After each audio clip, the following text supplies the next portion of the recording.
হয়েছে, সাজানো হয়েছে গেট, আনা হয়েছে ডেকোরেটার্সের বাসনপত্র, বিশাল করাতে সকাল থেকে রান্নার আয়োজন। বড়দিন থেকে বর্ষ শেষের ফেস্টিভ মুহূর্তে পিকনিকের আয়োজন হুগলির বইচি গ্রামে। এই পিকনিক পথের সারমেয়দের জন্য। সেটা হচ্ছে পথকুকুরদের নিয়ে একটা বনভোজন, যাকে পিকনিক আমরা বলি। এই আনন্দের দিনে সবাইকে নিয়ে যেমন আমরা মানুষেরা আনন্দ করি, তাই আজকে আমাদের অভিনব উদ্যোগ হচ্ছে পথকুকুরদের নিয়ে পিকনিক।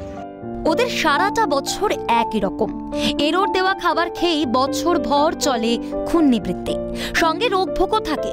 তাই বছরের শেষটা একটু অন্যরকম করার চেষ্টা করছেন আটচালা গ্রুপের সদস্যরা। মাংস ভাতের সঙ্গে চলেছে ভ্যাকসিনেশন।